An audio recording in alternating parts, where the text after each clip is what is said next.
Like, share, subscribe and click on the bell icon to never miss an update from Epic.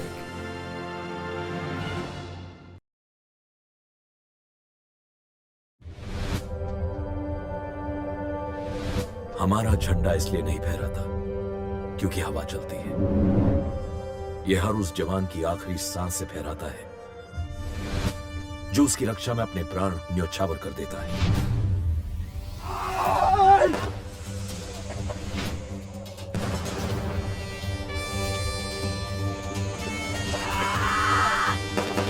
भारतीय सेना इस देश की मुट्ठी है जिसकी उंगलियां हैं उसकी रेजिमेंट्स।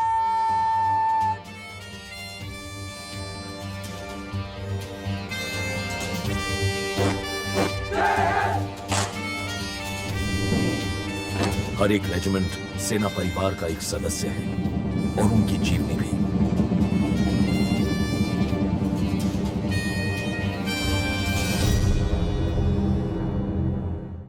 उन्नीस सौ 71 बांग्लादेश लिबरेशन वॉर अपने आखिरी पड़ाव पर थी। भारतीय सेना दुश्मन को रास्ते से खदेड़ते हुए ढाका की ओर बढ़ रही थी। युद्ध का एक बेहद महत्वपूर्ण पड़ाव था अखौरा।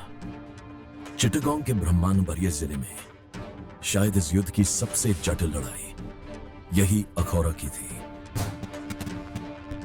1 दिसंबर 1971 की उस रात भारतीय सैनिक पाकिस्तान की फौज की डिफेंस पोजीशन से बस एक हाई भर दूर थे।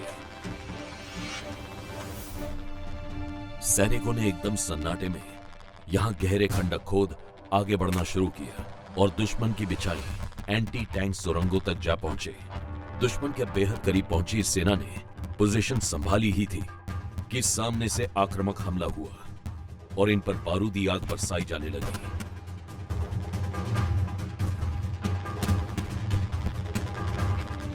भारतीय सैनिक ने तुरंत कार्रवाई करते हुए दुश्मन को जवाब दिया, लेकिन दुश्मन लगातार हमला करता रहा। भारतीय सैनिक वार करते, छुपते, अपने घायल सैनिकों को सुरक्षित स्थान तक पहुंचाते, फिर तैयार होते, आक्रमण करते। यह सिलसिला 6 दिनों तक चला, बेहद कम पानी और ना के बराबर खाने की मौजूदगी में। लेकिन इनकी जिद के सामने दुश्मन को कमजोर पड़ना ही पड़ा। जीत इन जिद्दी सैनिकों की हुई। अखौरा की जीत का ये बैटल ऑनर जिस रेजिमेंट ने अपने नाम किया वो थे सैनिक राजपूत रेजिमेंट के।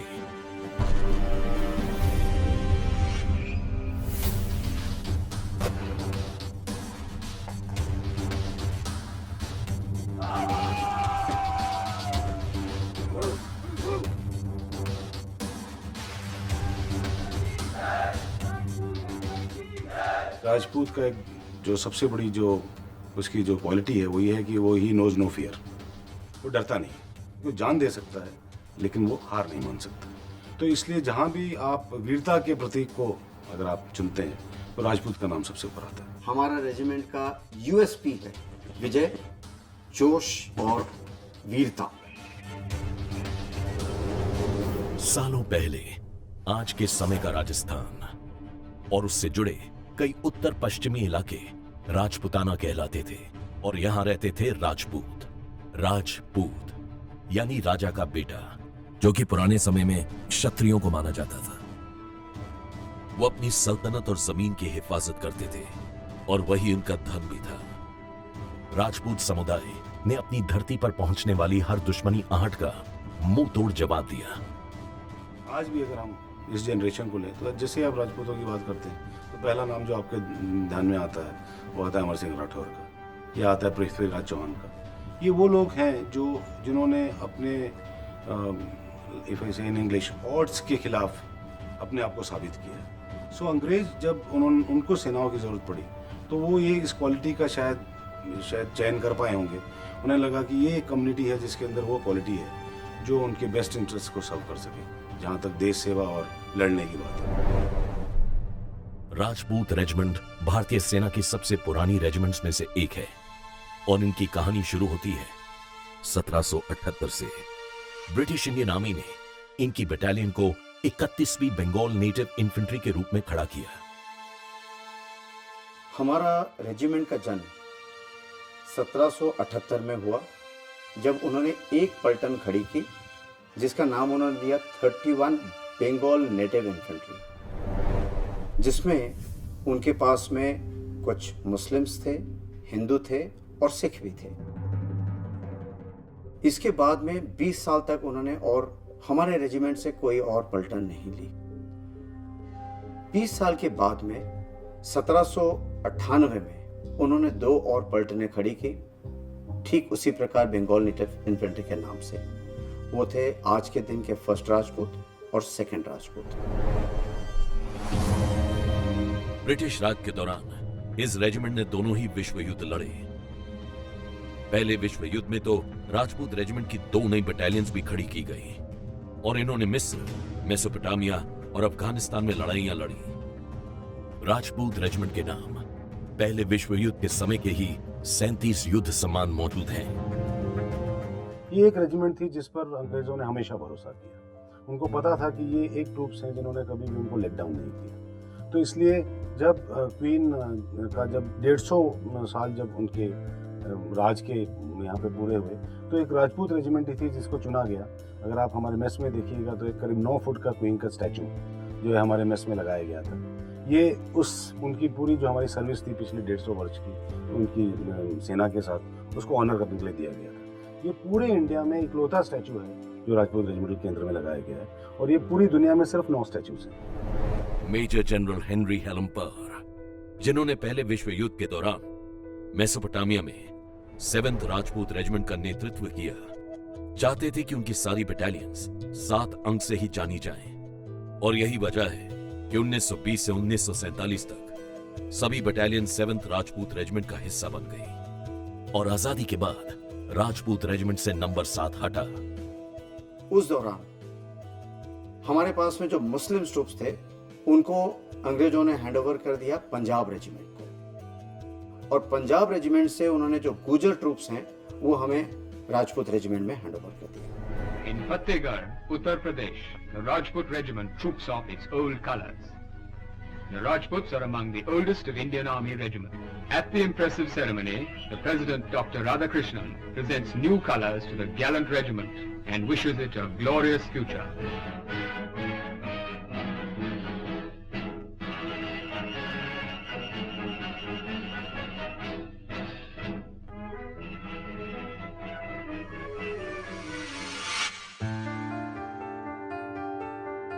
आज इनकी शक्ति है 21 बटालियंस और इनका चुनाव किया जाता है उत्तर प्रदेश, राजस्थान, मध्य प्रदेश, हरियाणा, बंगाल और पंजाब से।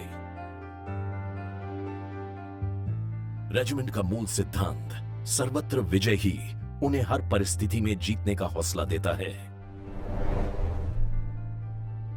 जहां पर जाएं विजय पाएं, अगर विजय ना पाएं तो बलिदान दें, क्योंकि एक वीर के लिए विजय है या बलिदान है, इसके अलावा और कुछ भी नहीं। तो हमारा मोटो है सर्वत्र विजय। रेजिमेंट पर ब्रिटिश समय की छाप आज भी दिखती है।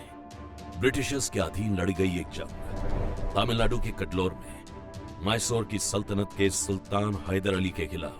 कटलोर की जीत पर रेजिमेंट को मिला सम्मान आज उनका चिन्ह भी है। 2 तेजदार बेनेट्स, भारत का सूचक अशोक स्तंभ और अशोक वृक्ष के पत्ते।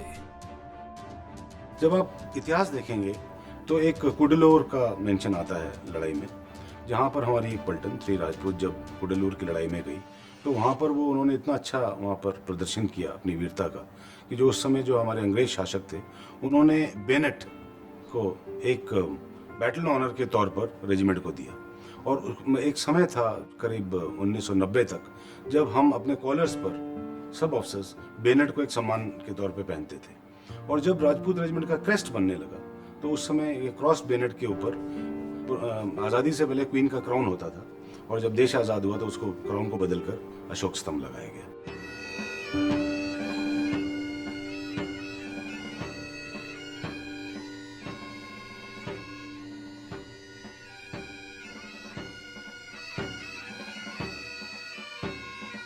जब भी कोई ऑफिसर या कोई जवान इस रेजिमेंट का हिस्सा बनता है, जब वो रिक्रूट ट्रेनिंग करके रेजिमेंट में आता है, तो जो ड्रेस और यूनिफॉर्म जिसे हम कहते हैं अपना, जो लैनियार्ड और जो हैकल हम पहनते हैं, जो कंधे पे राजपूत लिखा होता है, उससे एक अलग ही एक्स्ट्रा जोश ये मिलता है कि जो काम है हम उसे और डबल जोश से करते हैं। ये हर एक जवान के लिए भी लागू है और एक ये ऑफिसर के लिए भी लागू है। प्रतिज्ञा करता हूँ कि मैं कानून द्वारा निश्चित की हुई भारत के संविधान का सच्चे मन से वफादार रहूंगा। यही चिन्ह रेजिमेंट की यूनिफॉर्म के साफे पर सचता है। साफे के लाल रंग के अलावा जो 3 रंग रेजिमेंट से जुड़े हैं वो है रॉयल ब्लू, ओल्ड गोल्ड और मरून। ये रंग उनके स्कार्फ और कमरबंद पर दिखते हैं। तो ये जो 3 कलर्स हैं ये समय के साथ धीरे धीरे राजपूत रेजिमेंट में आए हैं, और ये लेकिन जो साफे का रंग है वो लाल रंग है।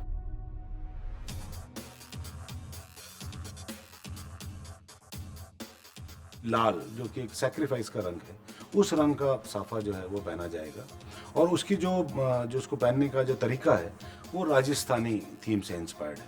इसमें एक लंबा सा साफा जिसको एक तरफ से सीधा और एक तरफ से सलवट देके पहना जाता है। और बर्मा से मिले उनके साफे पर सजने वाला बुरुंज का ये फूल और उससे मेल खाते रंग। 1892 में जब राजपूत रेजिमेंट की एक बटालियन 3 राजपूत जब बर्मा कैंपेन में थी, तो वो जब मार्च कर रहे थे तो वहाँ एक जवान ने एक रोडोडेंड्रोन का जो फूल है वो उतार कर अपने पेड़ से तोड़कर अपनी पगड़ी के ऊपर लगा लिया। तो वो इतना अच्छा लगा कि सीओ साहब ने आदेश दिया कि ये जो फूल है ये हर जवान पलटन का जो है अपने माथे पे लगाएगा, और धीरे धीरे वो पगड़ी का हिस्सा बन गया। आज रेजिमेंट के नाम कई युद्ध सम्मान पुरस्कार हैं। भारत की आजादी के बाद आज रेजिमेंट के नाम है एक परमवीर चक्र, 11 महावीर चक्र, 66 वीर चक्र, 51 शौर्य चक्र, 15 कीर्ति चक्र, 2 अशोक चक्र, 21 परम विशिष्ट सेवा मेडल, 23 अति विशिष्ट सेवा मेडल, 48 विशिष्ट सेवा मेडल, 332 सेना मेडल, 14 युद्ध सेवा मेडल। मैं इंडिपेंडेंस के बाद से लेकर के आज तक ये कहूँगा कि जहाँ जहाँ पे हमारे पलटनों ने काम किया है, चाहे लड़ाई के दौरान हो, चाहे पीस के दौरान हो, और चाहे फिर कहीं पे ट्रेनिंग के दौरान हो, हर जगह के ऊपर उन्होंने अव्वल दर्जे का काम किया है। अक्टूबर 1947 राजपूत रेजिमेंट को बॉर्डर पर तैनाती का आदेश दिया गया। आजादी और पार्टीशन के दौर से गुजर रहे भारत को एक बार फिर सरहद पर सेना भेजनी पड़ी। पाकिस्तान कश्मीर पर कब्जा चाहता था। जम्मू कश्मीर में मौजूद नौशेरा को सुरक्षित रखने का जिम्मा भारतीय सेना को 1947 में सौंपा गया। सेना की कुछ बेहद काबिल रेजिमेंट्स इस मिशन में शामिल थी, जिनमें से एक थी राजपूत रेजिमेंट। नवंबर का महीना था, मौसम बहुत खराब, और ऐसे में सेना का आगे बढ़ पाना मुश्किल था। ऊपर से मीरपुर और कोटली शहरों को जोड़ने वाला झांगर अब पाकिस्तान के कब्जे में था। संचार का केंद्र, ये एकमात्र शहर अब पाकिस्तान की मुट्ठी में था।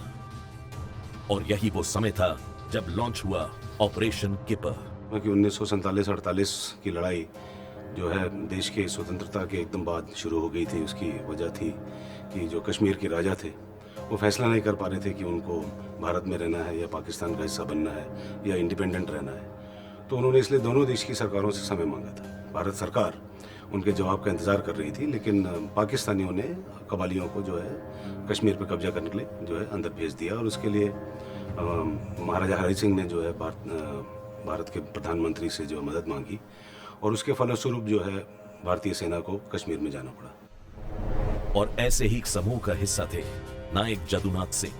राजपूत रेजिमेंट की पहली बटालियन के साथ नौशेरा के उत्तरी छोर तैनधर पर। समय सुबह के 6:40, तारीख 6 फरवरी 1948। रेजिमेंट के जवानों की सुबह हुए कुछ ही समय हुआ था कि पाकिस्तान की सेना ने अंधाधुंध गोलियां चलानी शुरू कर दी।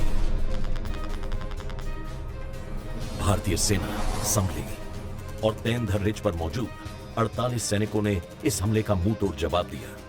और पोस्ट को सुरक्षित रखने में कामयाब रहे। लेकिन यह तो दुश्मन का पहला हमला था।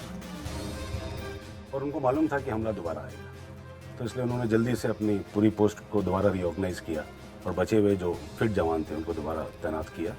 और उसके बाद थोड़ी देर में पाकिस्तानियों ने, उस सेना ने दोबारा हमला किया और उस हमले के अंदर उनके बचे हुए साथी भी शहीद हो गए और इनको खुद को भी गोली लगी और ये अकेले रह गए।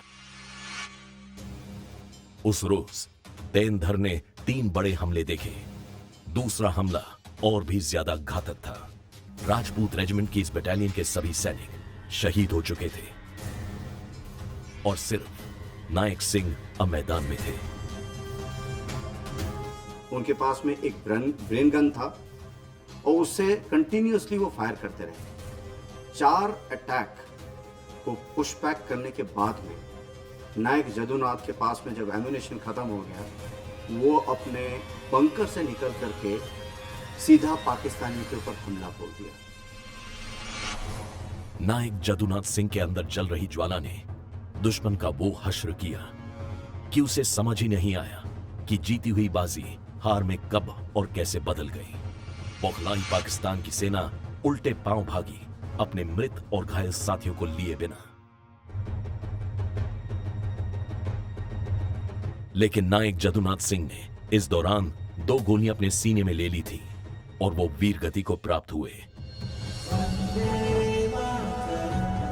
31 साल के नायक जदुनाथ सिंह को मरणोपरांत परमवीर चक्र से नवाजा गया। वो ये सम्मान पाने वाले सेना के पहले जवानों में से एक थे। राजपूत रेजिमेंट का सोल्जर का सबसे पहला काम है, दिया गया टास्क जो है हमें, वो हमें हर हालत में पूरा करना है। हर हालत आई मीन टू से कि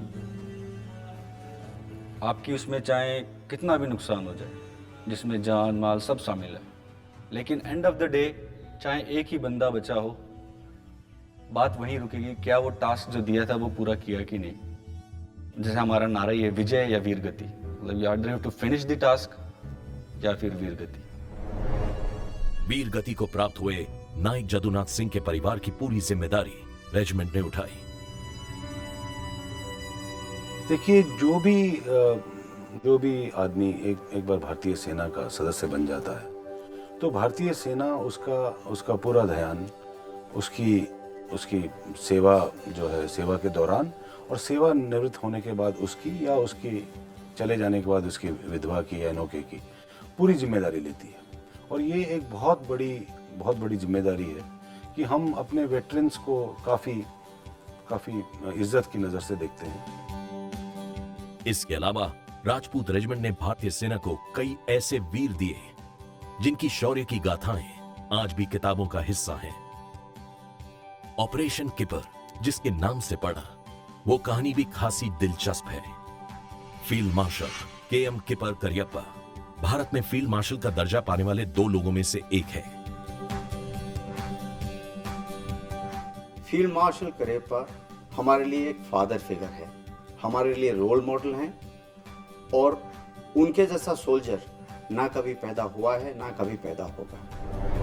राजपूत रेजिमेंट के लेफ्टिनेंट जनरल करियप्पा को भारतीय सेना के पहले चीफ ऑफ आर्मी स्टाफ बनने का भी गौरव प्राप्त हुआ और 15 जनवरी 1939 में जिस दिन यह हुआ, वो दिन तब से लेकर आज तक आर्मी डे के रूप में मनाया जाता है। उनके नाम से कई सारे प्रथम जुड़ा हुआ है। सबसे पहले वो पहले कमांडर इन चीफ थे, Indian commander in chief. Rajput regiment के पहले कर्नल ऑफ द रेजिमेंट थे और वो कर्नल ऑफ द रेजिमेंट 1949 से 1959 तक रहे। उसके बाद में वो पहले इंडियन ऑफिसर थे जिन्होंने की defence services staff college Quetta में किया और वो पहले इंडियन ऑफिसर थे जिन्होंने कि ब्रिटिश ऑफिसर्स को कमांड किया। और उसके बाद में एक अहम बात है कि वो आयूब खां जो कि बाद में पाकिस्तान के प्रेसिडेंट बने, उनके भी उन कमांडिंग ऑफिसर। देश के प्रधानमंत्री पंडित नेहरू ने उन्होंने एक कॉन्फ्रेंस बुलाई जिसमें उन्होंने ये पेशकश की कि क्योंकि किसी भी भारतीय ऑफिसर को इस तरह का तजुर्बा नहीं है, तो उन्होंने कहा कि कुछ समय तक हमें एक ब्रिटिश ऑफिसर को सेना के 3 अंगों का कमांडर इन चीफ जो है बनाना चाहिए। तो ठाकुर नथु सिंह साहब ने इसका विरोध किया। उन्होंने ये कहा कि पहली बात तो हमारे पास खुद काफ़ी काबिल ऑफिसर हैं, और दूसरी बात ऐसा कोई देश के अंदर भी कोई इतना क्वालिफाइड आदमी नहीं है जो प्रधानमंत्री या राष्ट्रपति की ड्यूटी कर सके। तो उस सूरत में तो हमें हर पद के लिए एक विदेशी को ही रखना पड़ेगा।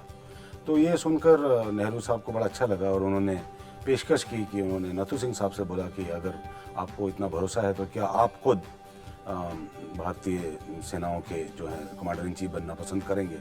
तो नाथू सिंह ने जो है राजपूत प्रथा के हिसाब से उन्होंने बोला कि मेरे लिए बड़ा सौभाग्य का विषय होगा कि मैं देश का पहला कमांडर इन चीफ बन सकूं, पर मेरी ही रेजिमेंट में मुझसे ही एक सीनियर और मुझसे ज़्यादा काबिल ऑफिसर है। तो उन्होंने ये पेशकश की कि फील्ड मार्शल करियप्पा को ही जो है तीनों सेनाओं के अंगों का कमांडर इन चीफ बनाया जाए। India's new commander-in-chief. General Butcher, retiring commander-in-chief of the Indian Army, welcomes his successor, General Cariappa. A warm handshake ushers in a great event, symbolic fulfillment of military Swaraj. Leaders. India proudly salutes her youngest commander-in-chief, 49-year-old General Cariappa, an ideal soldier.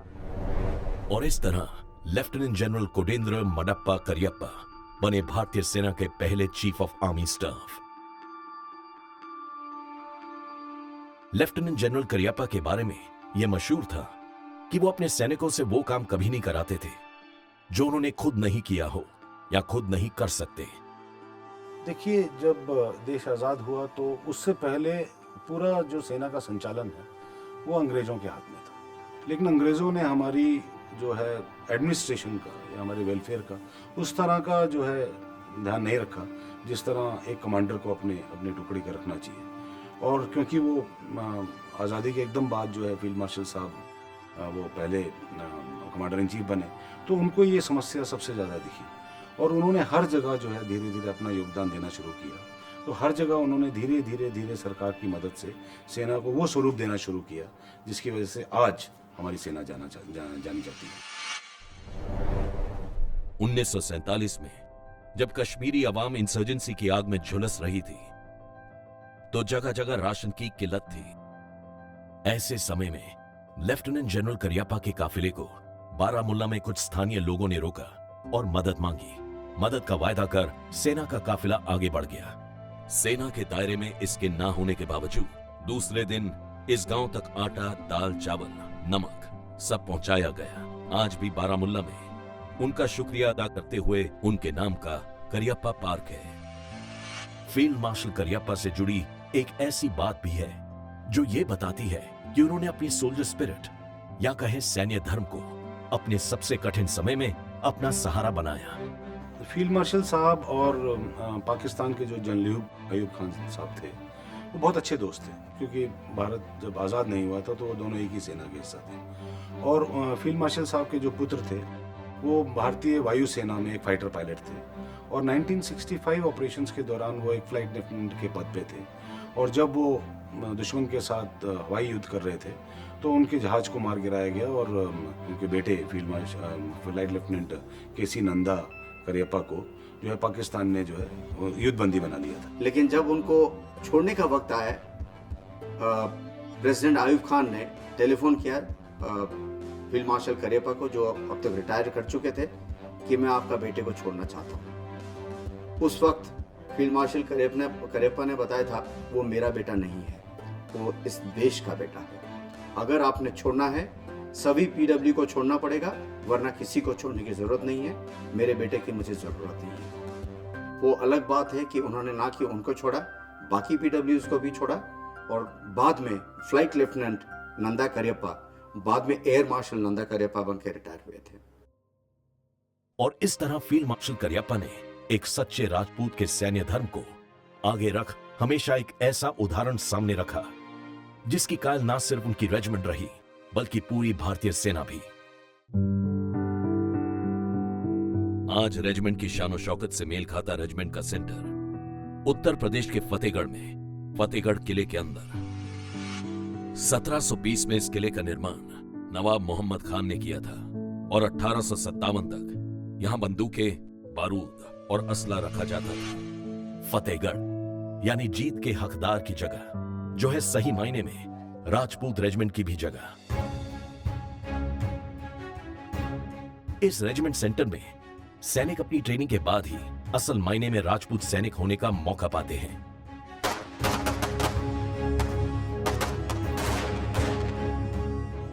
पूरी Indian army का जो basic training का structure है वो generally same है, but her regiment का एक अलग ट्रेडिशन है और एक अलग तरीके का टीचिंग है। वो वेरी करता है डिपेंडिंग अपॉन दी इंडिविजुअल जो कि उस रेजिमेंट में आते हैं। लाइक हमारे रेजिमेंटल सेंटर में जो मैक्सिमम जो स्ट्रेंथ है वो राजपूत और गुर्जर्स की है।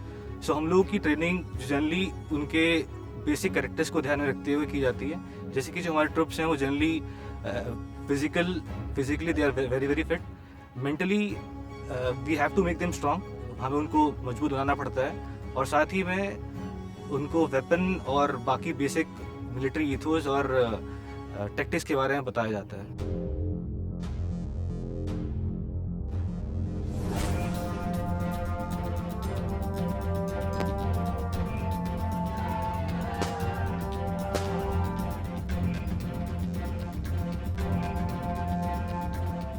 यहाँ पर रिक्रूट्स का जो 19 वीक्स का बेसिक ट्रेनिंग और 15 वीक्स का जो एडवांस ट्रेनिंग चलता है, इसमें कुछ एक स्पोर्ट्स है,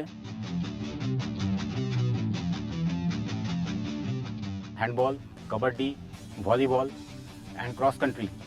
ये सारे स्पोर्ट्स क्वार्टरली हिसाब से इनको खिलाया जाता है। इनमें से जो सब रिक्रूट्स को हर एक स्पोर्ट्स का बीच में से जिनमें सबसे ज़्यादा टैलेंट पाया जाता है, उनको हम आइडेंटिफाई करते हैं और उनको रेस्पेक्टिव इवेंट्स के लिए अलग से ट्रेन करते हैं। जो shooting YBC championship, young blood championship, जब से प्रिसिशन शूटिंग स्टार्ट हुआ 2006 से, तब से राजपूत रेजिमेंटल सेंटर का प्रदर्शन सारे इंडियन आर्मी का जो 33 सेंटर है उसमें से बेस्ट पाया गया है।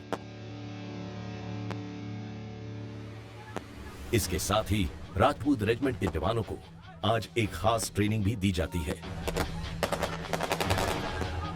जैसे कि आप सबको पता है कि आफ्टर 1991-1999 कारगिल वॉर अब तक कोई मेजर ऑपरेशन जो है हुआ नहीं है, बट जो इंडियन आर्मी है वो हर दिन एक लड़ाई लड़ रही है जो कि Jammu and Kashmir and north east region में हर दिन हो रहा है, जो कि बेसिकली काउंटर इंसर्जेंसी ऑपरेशन है।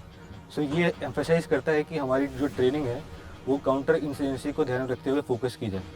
सो इसको ध्यान में रखते हुए एक रिक्रूट की ट्रेनिंग पूरे उसके 34 हफ्ते के दौरान उसको कुछ ना कुछ काउंटर इंसर्जेंसी के बारे में बताया जा सके।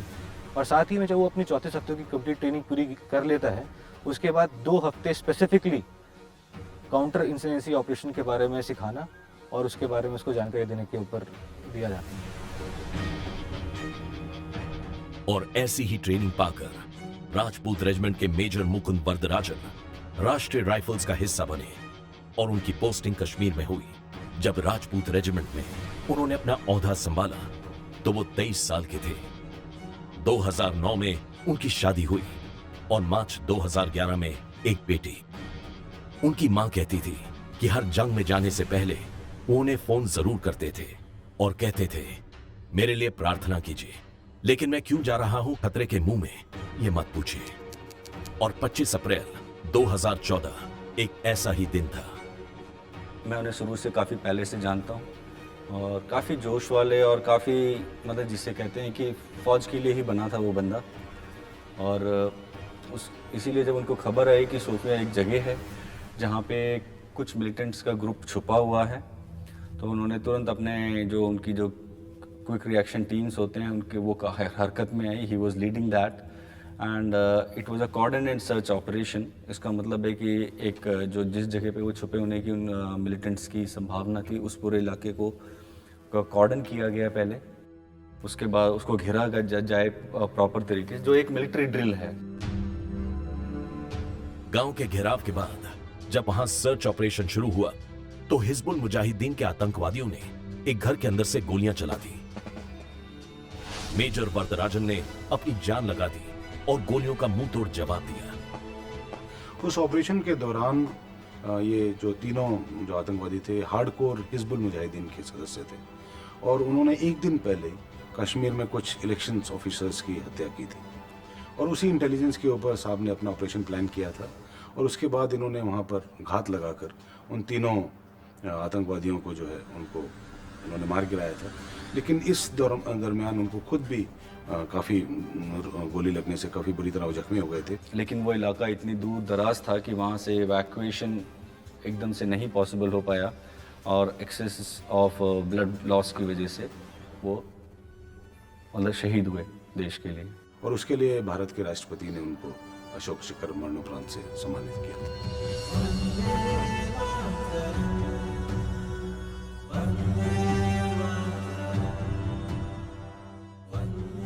जनरली ऑफिसर जो होते हैं, जो ऑफिसर होते हैं कहीं पे भी, वो सेंट्रली लोकेट होकर ऑपरेशन को कंट्रोल करते हैं, but he wanted to give a personal example to his troops. उसके लिए उन्होंने खुद सर्च को लीड किया और जिसमें उनको नुकसान हुआ, लोग गोली लग गई, लेकिन उन्होंने जो राजपूत रेजिमेंट का नाम नमक निशान वाला कंसेप्ट था उसको जीवित रखा। रेजिमेंट के लेफ्टिनेंट कर्नल जसराम सिंह के शौर्य और साहस को भी अशोक चक्र से सम्मानित किया गया। उन्होंने अक्टूबर 1968 में मिजोरम की मिजो पहाड़ी पर एक बेहद खतरनाक मिशन के तहत अपनी प्लाटून का नेतृत्व करते हुए आतंकवादियों से लोहा लिया। 1965 जम्मू कश्मीर का कारगिल। यहां की ऊंची चोटियों से भारत का नेशनल हाईवे नंबर 1 साफ साफ देखा जा सकता था।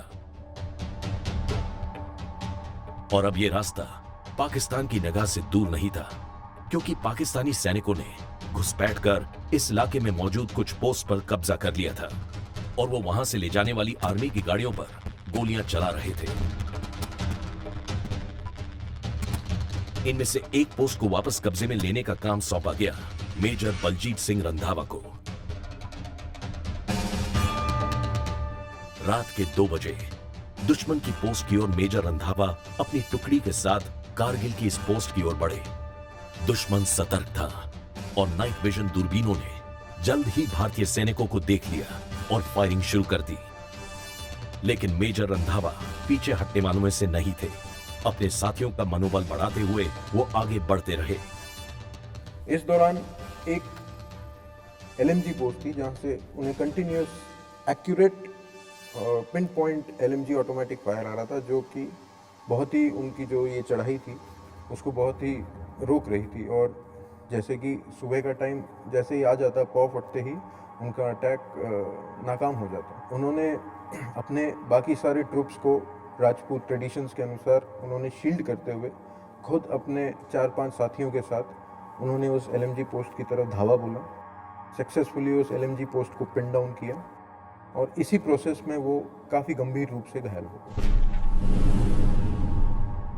और सुबह होने से पहले यह टास्क पूरा हो चुका था। लेकिन मेजर बलजीत सिंह रंधावा इस ऑपरेशन में शहीद हुए। उनकी इस शहादत को महावीर चक्र से सम्मानित किया गया।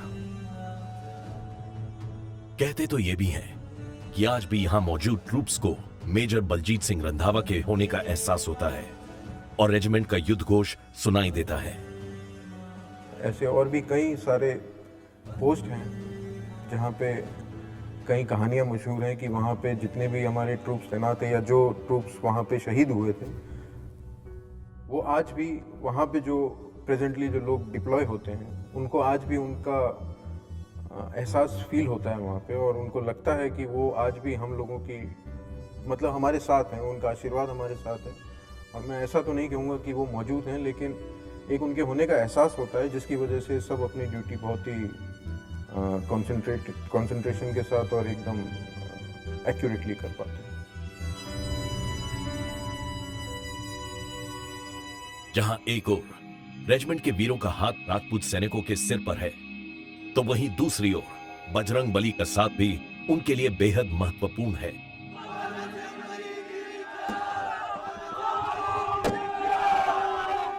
बोल बजरंग बली की जय रेजिमेंट का युद्ध घोष भी है। हमारे लिए हमारे रेनिंग डेटी हैं बजरंग बली। तो हमारा जो बैटल क्राई है वो है बोल बजरंग बली की जय, हनुमान की हूं प्यारे। तो ये जब बोल करके हम दुश्मन के ऊपर टूट पड़ते हैं, दुश्मन के पास और कोई चारा नहीं होता है बल्कि भाग खड़ा होना या लड़ाई में हारना। और क्योंकि राजपूत रेजिमेंट एक multi caste multi religion regiment है, यहां हर धर्म को माना जाता है। रेजिमेंट सेंटर में मस्जिद भी है और मंदिर भी। ईद की सेवइयां भी खाई जाती हैं और होली पर रंगों से रेजिमेंट सेंटर सरोवर होता है। दिवाली, दशहरा, रक्षाबंधन, यहां तमाम वो त्योहार पूरे धूमधाम से मनाए जाते हैं जो कि भारत की संस्कृति में लिपटे हुए हैं। आस्था और विरासत का यह अभूतपूर्व मेल राजपूत सैनिक को दोहरी ताकत देता है। रणभूमि से विजय होकर लौटने की राजपूत जब भी लड़े, जहां भी लड़े, या तो वो जंग जीते या फिर दुश्मन को ऐसी कड़ी टक्कर दी कि उसका सिर भी इज्जत से इनके सामने झुका। 1921 में उत्तर प्रदेश में मौजूद फतेहगढ़ के किले को अपनी बराबरी का हकदार मिला। 1921 में उसी दौरान यहां एक बरगद का पेड़ भी लगाया गया जो कि आज रेजिमेंट की भव्य छवि को दर्शाता है। इसी विशाल बरगद के पेड़ की जैसी है आज राजपूत रेजिमेंट की विरासत। राजपूत रेजिमेंट का यह सेंटर अपने आप में एक इतिहास की किताब है। इतिहास के हिसाब से ये अवध के नवाब का हिस्सा हुआ करता था और यहाँ पर एक बगावत हुई थी जिसको दबाने के लिए नवाब ने 52,000 सेना के साथ मोहम्मद खान बंगस को भेजा था। और जब उन्होंने यहाँ पे उस बगावत का दमन किया और उसके बाद उन्होंने यहाँ पर एक किला, एक मड फोर्ट बनाया जिसको उन्होंने फोर्ट ऑफ विक्ट्री या फतेहगढ़ का नाम दिया। और समय के साथ जो आसपास के गांव थे उन्होंने धीरे धीरे इस नाम को अपना लिया और अब ये पूरा इलाका है जो ये फतेहगढ़ के नाम से जाना जाता है। किला घाट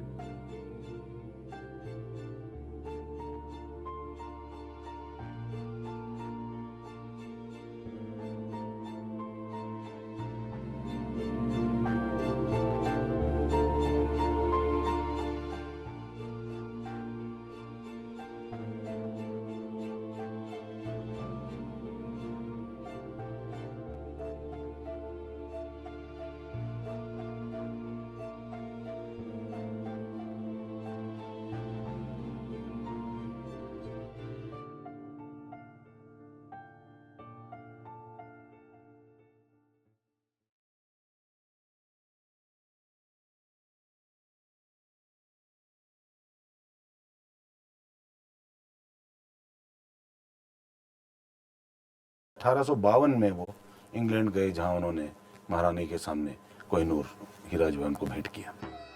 फील्ड मार्शल के.एम. करियप्पा के नाम से यहाँ का परेड ग्राउंड है जहाँ की मार्चिंग ड्रिल देख किसी का भी सीना गर्व से चौड़ा हो जाए। कदमों से मिलते कदम, कंधों से मिलते कंधे।